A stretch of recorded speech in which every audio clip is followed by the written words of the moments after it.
Amira avait tout pour rêver. À seulement 22 ans, issue d'un milieu modeste, elle pensait enfin toucher les étoiles en rencontrant Karim, un homme d'affaires immensément riche, âgé de 72 ans. Pour elle, ce mariage représentait la promesse d'un avenir doré, loin des galères et des sacrifices qu'elle avait connus toute sa vie. Karim, avec son charisme hypnotique, ses manières élégantes et ses cadeaux somptueux comme ce collier de diamants qui scintillait comme un ciel étoilé, incarnait le prince charmant dont Amira avait toujours rêvé dans ses nuits solitaires. Elle s'imaginait déjà vivre dans des villas somptueuses nichées sur des collines privées, voyager dans des jets privés vers des îles exotiques inaccessibles au commun des mortels, goûter à une vie de luxe et de confort qui lui avait toujours été refusée, comme si le destin lui offrait enfin une seconde chance. Mais ce qu'elle ne savait pas, c'est que derrière cette façade parfaite se cachait un monde d'ombre et de secrets lourds de menaces. Un labyrinthe de mensonges où chaque pas pouvait mener à l'abîme. Les premières semaines furent effectivement comme un conte de fées, mais avec des fissures subtiles que Amira choisissait d'ignorer. Dîner aux chandelles dans des restaurants étoilés où les serveurs semblaient connaître Karim comme un roi intouchable, escapades dans des destinations paradisiaques où les plages privées étaient gardées par des hommes en costumes sombres, soirées privées dans des palaces où les invités murmuraient des noms puissants en la regardant avec une curiosité presque prédatrice. Tout semblait parfait, trop parfait peut-être.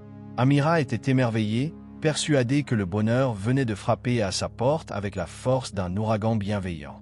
Pourtant, en arrière-plan, une tension sourde grandissait, comme un murmure lointain qui s'amplifiait dans le silence de la nuit. Sa mère, inquiète, lui murmurait souvent au téléphone « Méfie-toi, ma fille. L'argent cache parfois bien plus que tu ne peux imaginer des chaînes invisibles qui se resserrent sans bruit. » Mais Amira, ivre de passion et de luxe, balayait ces mises en garde comme autant d'ombres passagères, des reliques d'une vie qu'elle voulait oublier à tout prix. Le jour du mariage fut une explosion de luxe et de faste, un spectacle orchestré avec une précision presque militaire. Tout le quartier parlait de cette union improbable entre une jeune femme radieuse et un homme d'un autre âge, millionnaire aux origines floues et aux connexions mondiales. Le manoir, décoré avec un goût exquis des fleurs rares importées d'Asie, des lustres en cristal qui projetaient des éclats comme des étoiles filantes, semblaient sortir d'un magazine de décoration pour milliardaires. Parmi les invités, tous les regards étaient tournés vers Amira, magnifique dans sa robe blanche brodée de perles, et Karim, dont la prestance et le charme faisaient l'unanimité, même si certains sourires paraissaient forcés, comme masquant une peur sous-jacente. Pourtant, dès leur arrivée, un détail attira l'attention d'Amira. Au fond d'un long couloir faiblement éclairé, une porte massive verrouillée par 3 serrures métalliques high-tech, interdite d'accès, avec une plaque discrète gravée d'un symbole ancien qu'elle n'avait jamais vu. Karim lui lança un regard sévère, presque glacial, et murmura d'une voix basse qui résonna comme un avertissement. « Ne t'en approche jamais, certains secrets sont faits pour rester enfouis. » Un frisson d'angoisse traversa Amira, comme une décharge électrique, mais elle choisit d'ignorer cet avertissement, persuadée que ce n'était qu'une excentricité de plus chez un homme habitué à protéger ses trésors. Mais très vite, la réalité commença à déteindre sur ce tableau idyllique, comme une tache d'encre qui s'étend lentement sur une toile immaculée. Karim avait ses habitudes mystérieuses, disparaissant chaque mercredi soir sans explication, revenant au petit matin avec une odeur de cigare froid et des yeux rougis par la fatigue. Où était-ce la culpabilité? La gouvernante, une femme au visage impassible et aux yeux perçants comme ceux d'un corbeau, se fermait comme une huître des caméras évoquait la porte interdite, changeant de sujet avec une rapidité suspecte. Une nuit, alors qu'elle n'arrivait pas à dormir, tourmentée par des rêves flous de couloirs sans fin, un cri étouffé, presque inaudible, parvint de derrière cette porte, un son guttural, humain, chargé de désespoir. Son sang se glaça dans ses veines, son cœur battant la chamade comme un tambour de guerre. Était-ce un appel à l'aide désespérée d'une âme piégée, ou un avertissement spectral du passé de Karim? Impossible de le savoir, mais Amira sentit que sa vie allait basculer, que le sol sous ses pieds luxueux était miné de pièges invisibles. Le danger s'intensifia quelques jours plus tard quand le chauffeur, un homme buriné par les ans avec une cicatrice discrète au cou, qui l'emmenait faire ses courses dans des boutiques exclusives, l'avertit à voix basse en jetant des regards nerveux dans le rétroviseur. « Madame, partez tant qu'il en est encore temps avant que les ombres ne vous engloutissent pour de bon. » Ce fut la dernière fois qu'Amira le vit. Le lendemain, un nouveau chauffeur prit sa place, un type silencieux aux yeux froids qui ne répondait que par des hochements de tête. Il devint clair qu'elle était seule, piégée dans ce château doré aux murs imprégnés de secrets beaucoup trop lourds, où chaque miroir semblait refléter une version déformée de la réalité. Lors d'une réception mondaine dans un hôtel 5 étoiles, entourée de célébrités et de magnats au sourire carnassier, une vieille femme mystérieuse s'approcha d'elle, son parfum de lavande fané masquant une aura de tristesse ancienne, et lui glissa à l'oreille d'une voix rauque. « Tu n'es pas la première à tomber dans ce piège, et si tu ne fais pas attention, tu ne seras pas la dernière à disparaître. » Puis, comme une ombre fugace, elle disparut dans la foule, laissant Amira avec un froid glacial au creux de l'estomac. Ce message cryptique troubla profondément Amira, hantant ses nuits comme un fantôme. Karim, devenu nerveux, évitait désormais son regard chaque fois qu'elle évoquait cette rencontre, prétextant des affaires urgentes pour s'éclipser, ses mains tremblant légèrement quand il serrait son verre. La curiosité et la peur mêlées, comme un poison lent qui s'insinue dans les veines, poussèrent Amira à fouiller le manoir lors d'une absence prolongée de Karim. Annoncé comme un voyage d'affaires mais entouré de mystères.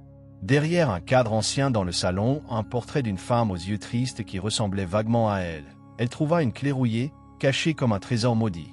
Le cœur battant à se rompre, les mains tremblantes, elle ouvrit la porte interdite, l'air chargé d'une odeur de moisi et de vieux papier.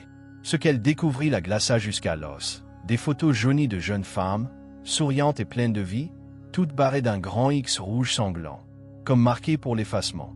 Et au centre, un dossier épais avec son propre nom, rempli d'informations intimes qu'elle n'avait jamais confiées à quiconque, des détails sur son enfance, ses peurs les plus profondes, comme si quelqu'un l'avait espionnée depuis des années. Elle comprit alors qu'elle n'était pas la première victime, mais une pièce d'un jeu macabre, un rituel sinistre où les épouses disparaissaient, sans laisser de traces. Quand Karim revint plus tôt que prévu, ses pas résonnant comme un écho funeste dans le couloir, il la surprit devant la porte, la lumière crue révélant son visage déformé par la rage. Son regard dur, presque haineux, était un avertissement clair, ses lèvres se tordant en un sourire froid. « Tu as vu ce que tu ne devais pas voir, et maintenant, tu vas payer le prix de ta curiosité. » Cette nuit-là, toutes les serrures de sa chambre furent changées par des hommes anonymes, et Amira entendit des murmures étouffés derrière sa porte close. Elle n'était plus une épouse, mais une captive dans un palais de mensonges. Puis survint un moment inattendu, un twist du destin qui fit vaciller les fondations de son cauchemar.